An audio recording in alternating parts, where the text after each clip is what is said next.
Welcome to this very special edition of the KJ Masterclass Live, the show which ensures that you profit from your time spent here with experts, either through the industry insights, information, or simply learning from them.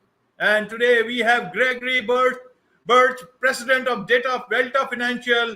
He's a veteran sales and leadership coach, podcast host, and speaker. And he hosts the Be the Difference podcast. Welcome to the show, Greg. AJ, thanks for having me, man. I really appreciate it. This is the first time I've ever been live, that it's not been recorded and then posted later. So I want to see some comments come in. I'm excited. This is the first. Right. And life is it makes you feel much more alive than you would normally be. And that's why I like those, these lives. And especially you get to get that real from the person. And recording, somewhere or the other, you want to make it better. But life is like living a fresh life, one life, you live it, and that's it. It's gone. Yeah. It's gone to the people. And that's why I like it. That's why I find it so special. And so in this live discussion, let us talk about, issues of life and livelihood. And one of them is about businesses. And in businesses, there is the thing about sales. And you are in the insurance industry, you are in the coaching business also. So you know about sales much more. You are a sales and leadership coach, Greg. So tell us, how can one be good at sales? What would be your take? You know both the parts in terms of insurance industry as well as the coaching business. And in both these things, there is a lot of convincing around. Even in insurance, you need to tell why your offer is the best, why your insurance is the best. And in coaching, people are looking forward towards learning, towards getting their problems solved. And the most important part is how do you reach to them, how to sell to them. Several things at the same time, Greg, but you are the expert. I thought, why not put a few questions to you at the same time so that you can say they're so interrelated, you can answer them at your own pace. Yeah. So you said something there at the end that's key. And you said solving a problem for them. And that's what sales really is. Sales it isn't so much convincing as it is influence. And it starts with service, I believe, and providing a service to people and helping them to overcome a challenge, helping them to solve a problem in their life. And so when it comes to, it's a really broad question, but when I teach my agents or I'm doing coaching with individuals on sales, I tell them the most important thing you can do, the first thing you have to do is you have to find the problem. You have to diagnose what the problem is with the person you're sitting with. And then you got to find out where they want to be, right? It's their current situation versus their desired situation and identifying the gap between those two in order to find out, can I even help? Right? It's not to force the product. And I think that's where a lot of people misunderstand sales, or where they see where they feel that there's slimy salespeople, or they have I could never do sales. I don't want to do sales. Everybody sells. Everybody sells just about every day. Okay. You either sell a concept, you sell an idea, you sell, if you're a leader, you're selling a vision. If you are, if you're selling a product or a service, hell, when we were kids, we used to sell our parents on the idea to let us go to our friend's house or to stay out late. That's selling. It's the same thing. You're trying to get somebody to do something for you or allow you to do something and step outside those normal boundaries. And the same concepts are apply across the board. It's just influence. And so, the first thing you got to do is you have to believe in what you're selling, and you have to believe in whatever that product or service is, right? You have to identify what the value is. Value is everything. People will pay anything as long as, because they're paying for the value, they're not paying for the product. They're paying for what the product does, right? So, in insurance, it's the peace of mind they get knowing that, hey, something happens to me, my family's going to be taken care of. They're going to receive $300,000, $500,000, $1 million, whatever it may be, like they're going to receive that. Okay. They're buying the peace of mind that's backed by the product. Okay. They're not buying just a $500,000 policy. They're not just buying, because what is a policy? It's just a piece of paper, right? So, but what does it do? So it's always identifying like, hey, what are they looking for? Where are they currently at? Where do they want to be? Can we get them? What's the gap? Does my product or service get them across that gap? Make sense? Yes, indeed, So- Greg. I wanted to understand for the audience, Greg, is that you come from an army background, an army officer. You deployed to Afghanistan, Iraq. You have led soldiers in combat.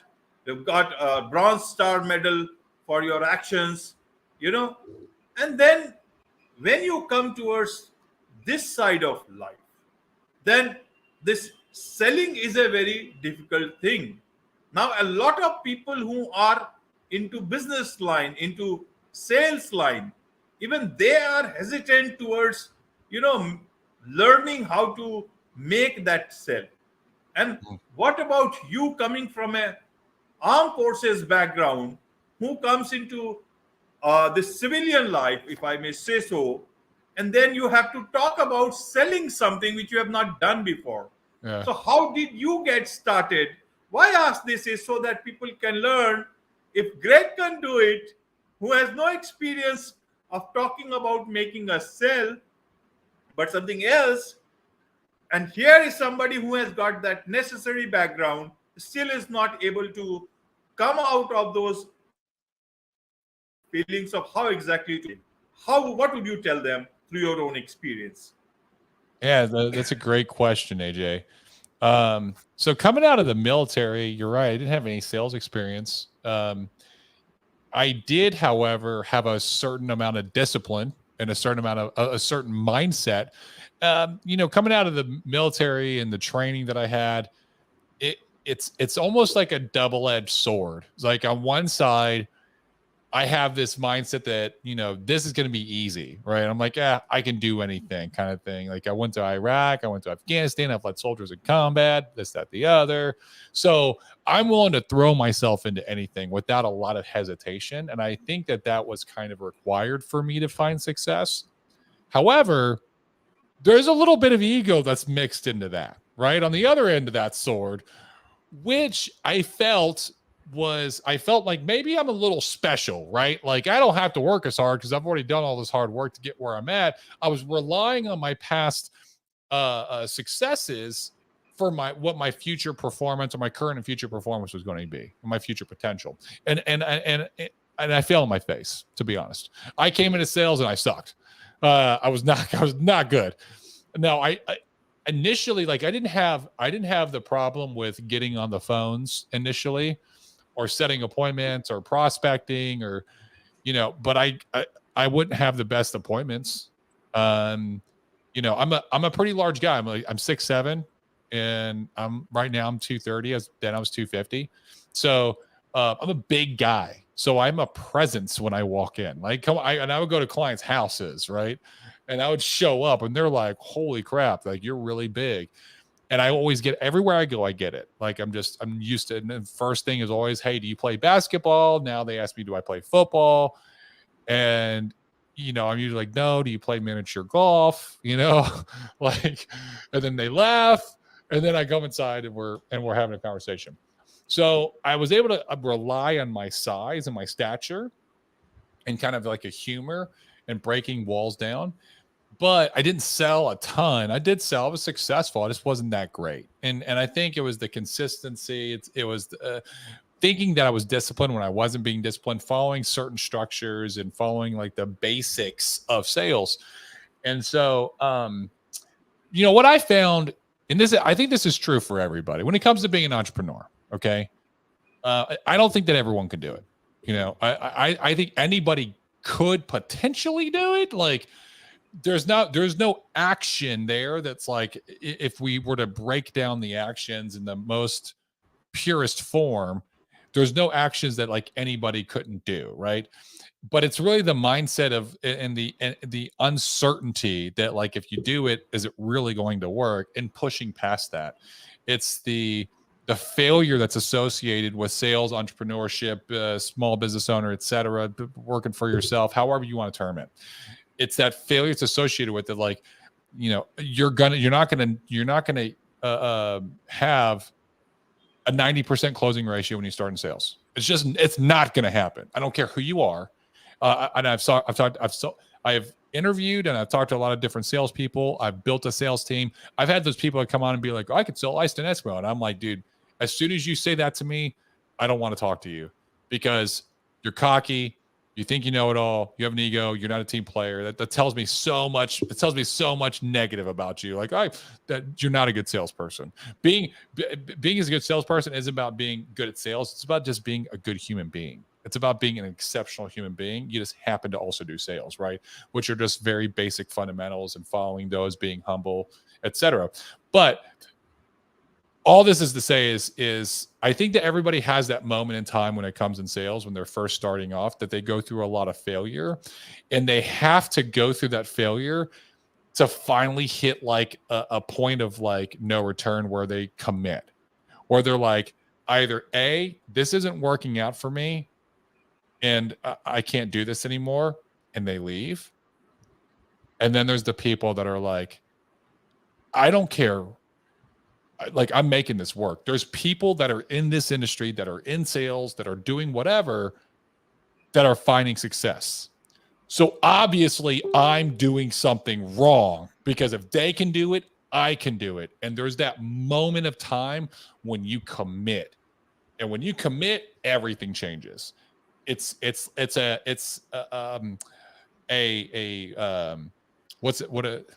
specific term.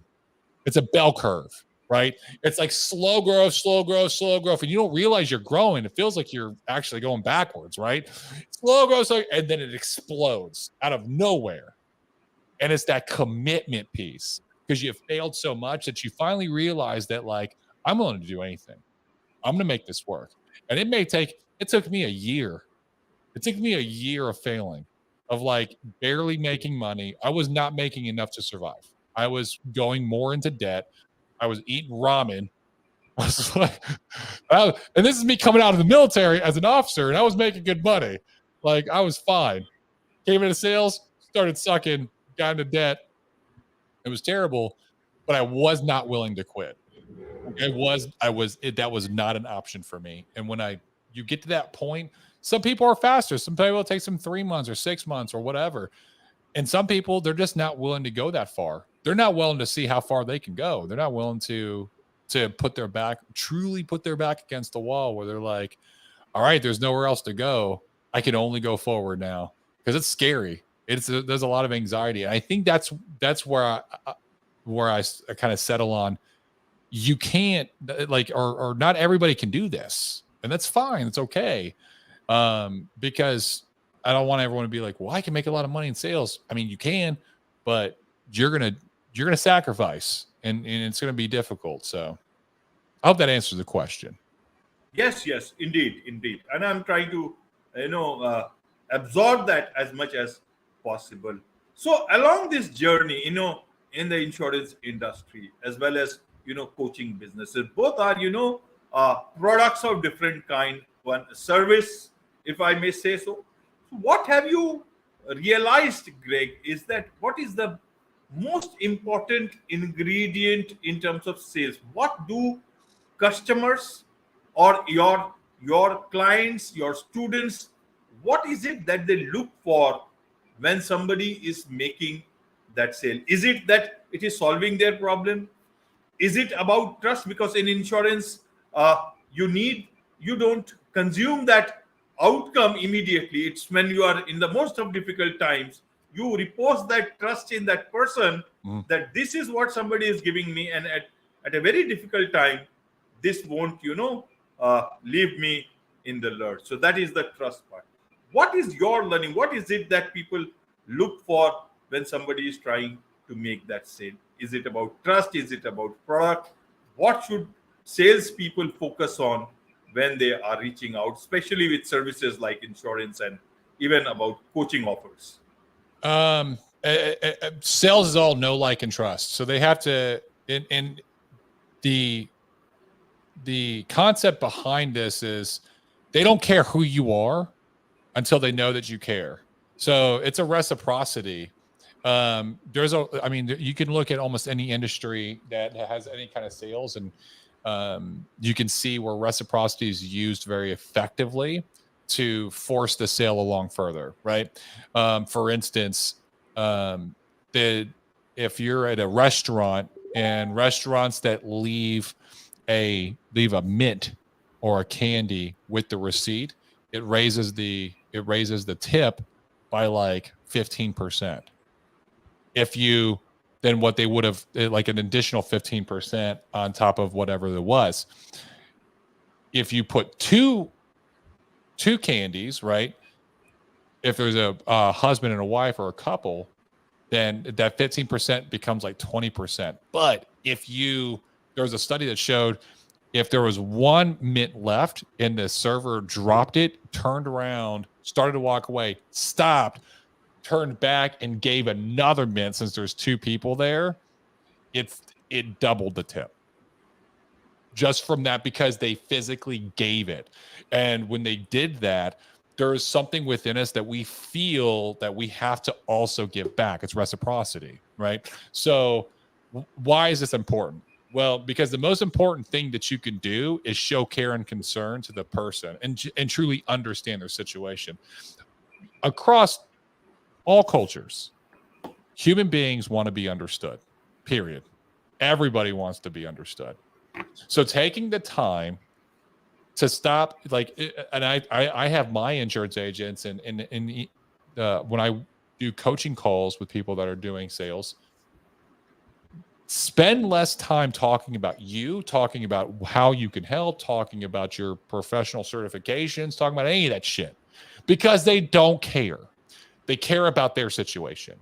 So a quick hey, this is why we're having a conversation, but I'm going to be asking you questions. I want to get to know you. I want to get to know who you are and how I can even help. And if I can't help, I'll come up with some options.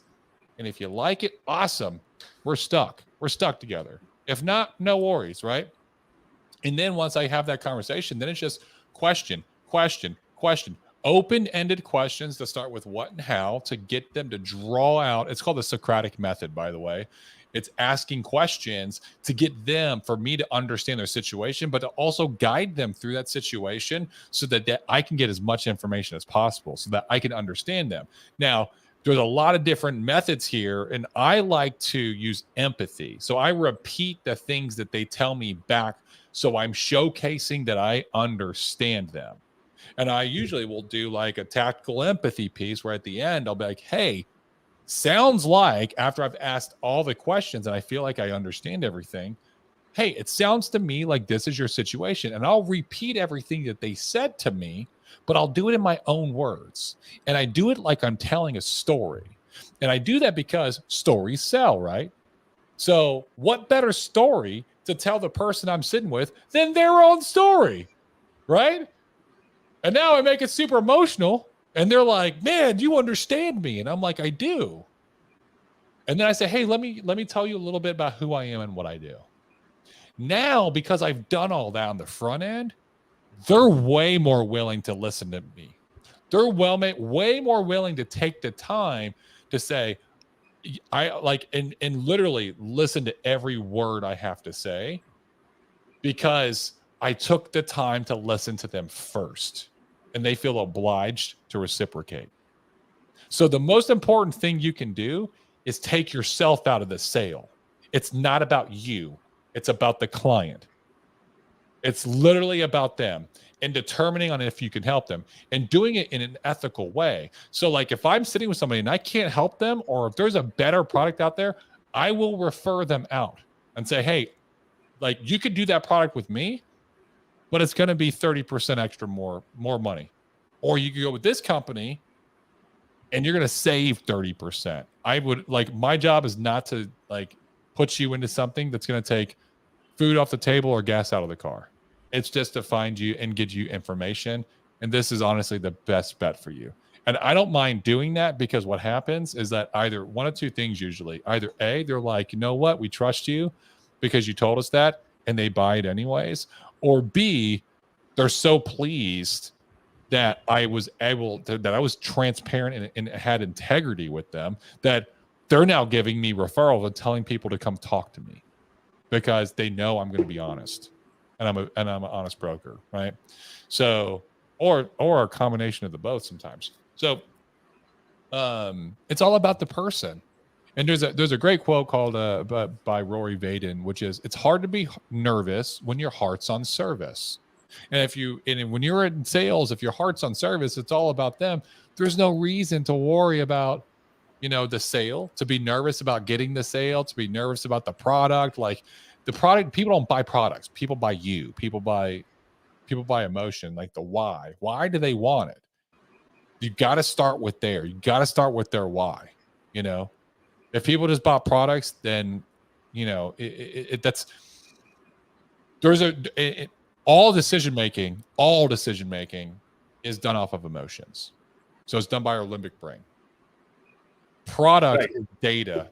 Product is information. Okay. Like data, facts, figures, be able to speak. That's our neocortex part of our brain. Okay. People don't buy that because our neocortex has no capability for decision making. Only our limbic brain has the ability for decision making. People buy based off of an emotion, how it makes them feel, right? They back it up with the information. They back up their decisions with information, with data and facts and logic. That's why I'll coach agents all the time. Is that it's not about knowing all the facts and figures and information about a specific policy and the ins and outs, because people don't buy that shit. They don't care. If I can't curse them here, I'm sorry. I know we're live. I apologize. But people don't buy that. They don't care. They buy about the feeling, the emotion. How does it make them feel? How do you make them feel? Right? How does this entire process make them feel? They should walk away from that appointment and say, man, this was the best sales process I've ever been a part of. You should wow them. This should be undeniably great. Like, that's what it's about. And it's about making it all about them.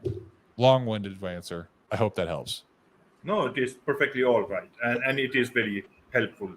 Now, how do you, in terms of insurance industry and then in terms of coaching industry, in terms of selling, is there a difference in terms of making a sale, or everything is the same? How do you see that? Do you find any difference, so that people in the insurance industry, they can learn something from that? And because they also need to keep on changing industries, maybe they can apply something which is there for you, from you, in terms of coaching, sales in coaching industry. So just a caveat on something you just said, if people are changing industries, okay, if you're changing industries because you're not having success in one sales industry and you think that you can have success in another and you think it's going to be easier, you're wrong. It's not the industry you're in that's the problem. You're the problem. I'm just going to be very candid and forthright. You're the problem. Selling across the board in any industry is the same. I could use my process that I've done in insurance, and I could go sell widgets in the mall. I could go sell cars. I could go sell. I use the same process when I'm talking to clients and I'm selling my services as a coach, right? It's the exact same process. I understand the client's problem. I find out their desired situation. I see what the gap is. Does my product or service help them across that gap? Can I build a bridge with what I'm doing to get them to where they want to be? Period. End state. And then it's just showcasing that I can, and having a conversation to showcase that I can, and then coming to an agreement on, hey, this is the value that I provide, because it's not the product, it's the value, right? That across the board is the same concept, no matter what you're selling. So, this is an easy answer. You should be doing the same thing across no matter what industry. And if you're changing industries, just to reiterate, it's probably because you're doing something wrong. You're not following sales fundamentals. You're not having the success that you want. It's not the leads, it's not the prospecting. I promise you, there's somebody that's in your industry that's crushing it. I bet that's absolutely crushing it. If they're not, then the industry would not exist. It would completely go away, right? If there's nobody that was being successful. So you need to look at the successful people and find out, what are they doing that's making them so successful? And I'm willing to bet what you find out is that they're doing basics. The people that you see that are doing extraordinary, it's not that they're doing extraordinary things, it's that they're doing the basics extraordinarily well, because they've mastered the basics at such a high level, but that it seems like magic when they do it. And like, look at Michael Jordan. Before games, what did he do? He practiced chest passes.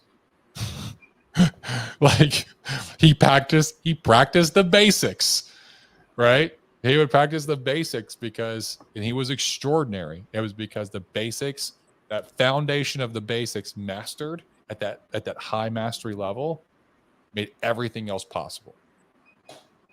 Right, Greg. So in any business, a lot of importance is that of referrals. And referral is about not only good service once, but continuously keeping that trust of the customer. And maybe so how do you make the best of in terms of gaining referral business through your existing customers or in any other manner? How do you do it? How can people make the best of referrals in whichever industry they are trying to work in? Yeah. So I think a lot of times, change the lens in which you view referrals and how you think of them across the board. Okay. Everyone here has probably referred a service out. Let's say that you went to go watch a movie that you were blown away by, and you sit there and make, man, this movie's awesome. What do? You go tell your friends, you got to go see this movie. This movie was awesome, right? It's because the movie blew you away. Why did you do that? Because there was something that was so unique about the movie that you watched. You were on the edge of your seat the entire time. You told your friends. And then also, when you told your friends and they go watch it and they come back and they say, hey, that was great. You've now got social status for telling them to go watch it. And so they looked at you at somebody that knows what's going on, right? You get bonus points almost in like that group. Same thing if you were to go to a restaurant, right? If you go to a restaurant that's just phenomenal. I mean, the service is amazing. The ambiance is perfect. The food was bar none the best you've ever had. The grill or the cook manager comes out, checks on the food, does this whole presentation. The server staff, they're on it. You never have to ask for a drink. They're always there. And it's just like this a well-oiled, efficient machine. You're like, dude, like the manager that's running this store, or this restaurant is phenomenal, right? Like they've got everything on point. You'd tell people about it, right? Of course you would, because it's the best restaurant you've ever been to. So stop thinking about getting referrals by asking for referrals. Start thinking about getting referrals by looking at every piece of your business from the time that you have first contact, whether you're making a call and you're trying to set an appointment, all the way to the sale and after the sale, right? Because there's a lot of salespeople, they stop once the sale's done. They don't do anything after the sale.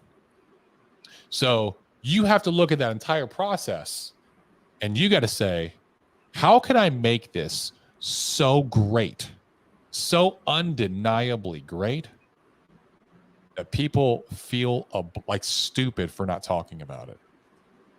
How do I stand out? How do I become a purple cow in a field of cows, as Seth Godin puts it, right? You have to become a purple cow. You have to do something that's completely different, right?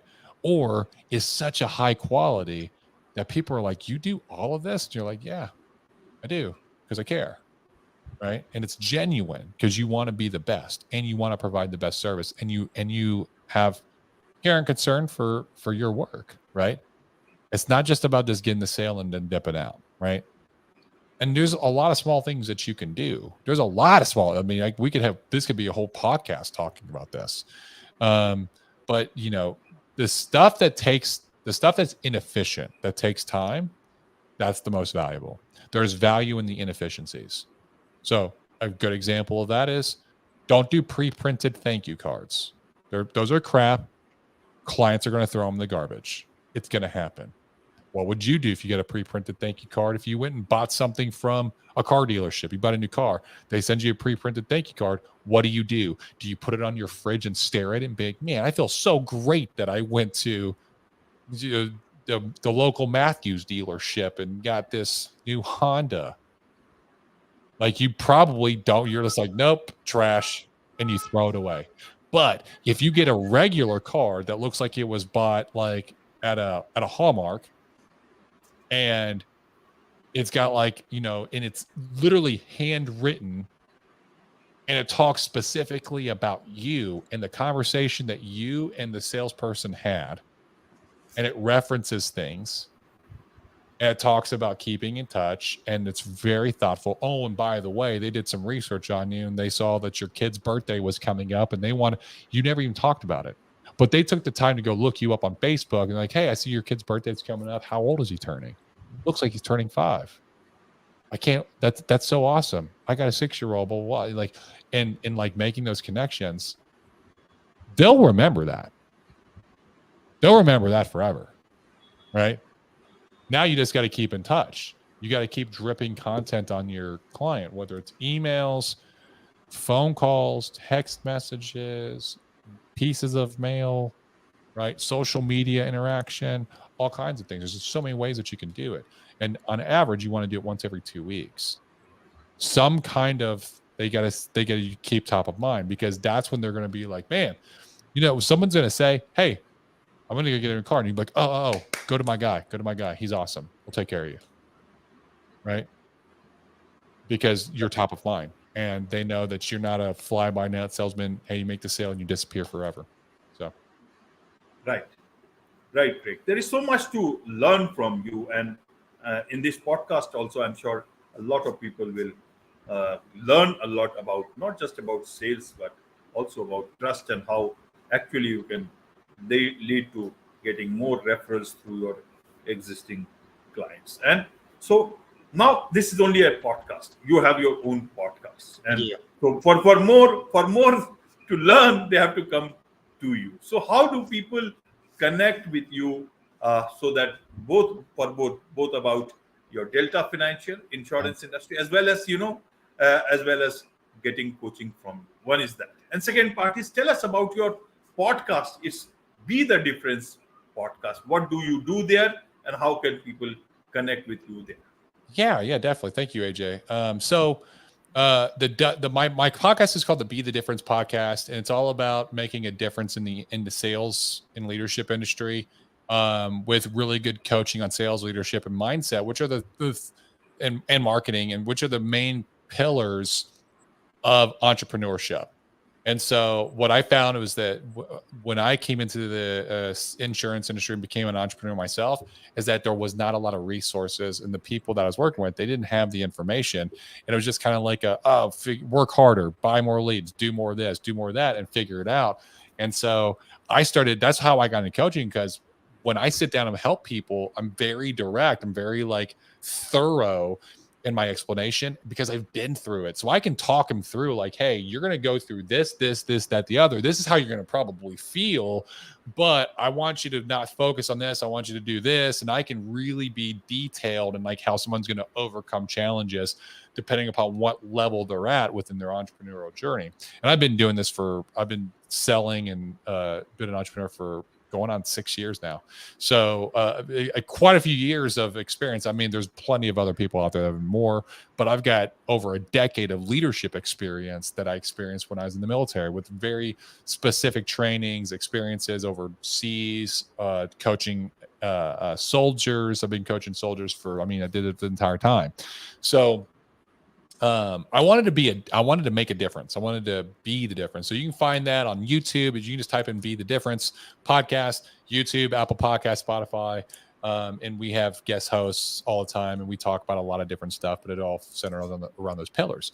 If you're looking for insurance information, or you are in the insurance industry, you want to have a conversation, the best way to find me is right there on the screen. That is my Instagram handle at Gregory A Birch, BIRCH _ at Gregory A Birch _ I do reels, I do content daily. And if you want to find out more about my coaching, go there as well. Send me a DM and let's have a conversation. I'll see if I can help. And I would really just want to learn your situation and then see, like I said, where are you at, where you want to be? Can I even help? Because if I can't, I'm going to be like, hey, I don't think I'm a fit for you. I can't help where you're at, you know? And you know, and my coaching business is called Delta Fit because I believe in my heart. Obviously I go to the gym, as you can see. I believe, and just from my experience, is that physical fitness is kind of the gateway drug to personal development, because Right. our body, our mind, our spirit are all intricately linked. And so I have found that our body is the first and easiest thing that we can actually affect and change. And it literally links to our mindset and our mind. The more you change your body and realize you create confidence in your life, you create confidence and discipline that helps you to change your mindset. And as your mindset changes, your spirit starts to grow and your vibration starts to grow, and you can work on your spiritual side more. And so you can really start off with physical fitness and you can do a full comprehensive, you know, change my entire life. And and anyone that wants to hear my story and how I changed my life, I went through depression, I had PTSD, I've had suicidal ideations, and I had really challenging issues that I used. I started with physical fitness and I started doing daily disciplines. So this is something that I've been through myself. This is something that I had to overcome while I was in sales after the military, and that I fell into just a really dark times. And it happens to so many people. And that's why I started my coaching business, because I was helping agents in insurance kind of get through this challenge stuff. Because I realized when I started doing personal development, everything skyrocketed. All my performance, my sales, my recruiting, everything just started skyrocketing because I was working on myself.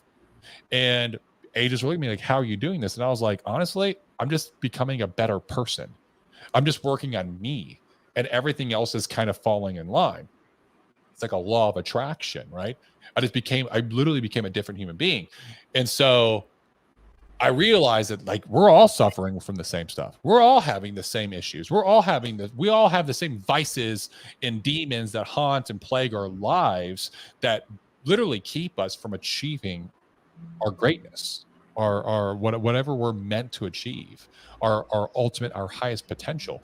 And so that's why I started my coaching business, was like, I can help so many more people just by my story and walking them through like how to get through their vices, their challenges, because we all have them.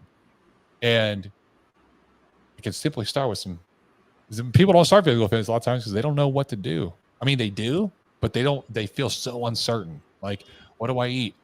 What's my macros? What diet should I do? What workout should I do? Should I go to the gym? Should I do bands? Should I do weights? Should I do yoga? Should I do swimming? Should I just go outside and walk? And I'm going to say, do all of it. Do any of it. Right? And I'm going to sit down and have a conversation with you. We're going to design this whole like 6-month plan of where are you at. And by 6 months, I tell you, I can change you, and I can turn you into a different person. I promise you. I promise you. In fact, I even put a money back guarantee on it. So yeah, that's a little bit about me. Check out my Instagram, follow me there. And if you love the podcast, leave some comments behind. You know, I love to get comments from people that are listening and interact with the audience. And yeah. But AJ, this has been fantastic. And by the way, do AJ a favor. AJ takes his time to put this information out on LinkedIn. Share this content for AJ so that he can grow his audience too. Tell your friends about it. Tell your family, tell your acquaintances, have them come follow AJ so that he can learn, or he can grow his audience and he can impact more people. Because you never know, by sharing this content with somebody may hear something from one of his guests that literally changes their life. just by you referring. So you want to get referrals? Here's how. Start referring more. You put out in the universe, you get back. I promise you. Thank you for your kind words, Greg. You're welcome. My last question is that looking back at your life when you led your men, your soldiers into combat, then you had to fight your own issues all alone, and now you prepare a lot of people, coach a lot of people to fight their battles in the best manner possible with your advice, with your guidance. How do you see your life amidst all that stuff to where you are, and what is it that you seek for yourself from here on where you want to go? Life is funny, man. And that's a great question. Life is funny. I didn't see myself being a coach. I didn't see myself doing this. I didn't see myself doing insurance when I got out of the military. I kind of fell into insurance on accident. And at first I didn't like it. I was just like, I'm doing it to make money. And then as I started getting good, I started to get a passion for it. And what I really got a passion for was that people would reach out to me and say, how are you doing this? And I'm like, oh, well, let me show you. And I started teaching them. I started coaching them. And so I've been coaching agents for years, right? I mean, like I love helping. And I literally dawned on me this year, like, that's where my passion is. I want to impact more people through coaching, helping them in their life, like literally making a difference. There's nothing on this planet that I think for me than helping somebody to change their life and become a better person. And so that's kind of what I'm like throwing myself into. I'm still running Delta Financial, and I have a lot of staff and help with that. So I'm able to kind of shift my focus towards coaching, and I love it. It's unbelievable, but I didn't think that I was going to be here 2 years ago, 5 years ago. Like, I had no idea. Just kind of, it happened. And so for those of you listening, if you're like, well, I don't know what I'm good at, I don't know what my passion, my purpose is, I don't know, do something. It'll like, life will lead you down the journey that you're meant to go down, but you have to act. You can't stay still. You can't climb the ladder of success with your hands in your pockets, right? You got to just start climbing. You don't know where that ladder is going to go. It may lead you to another ladder that's actually going to be more passion and purpose. You have no idea. I didn't know, but here I am, and maybe I get another passion or purpose that's even bigger or better, or has an even bigger impact in the world, and I won't know till I get there. I'm just keeping my mind open. I'm following life's guidance and kind of where the universe leads me, and just doing my best to help others. Where the universe leads. On this note, it's a wrap on this very special edition of the KJ Masterclass Live. Thank you so much indeed for joining us.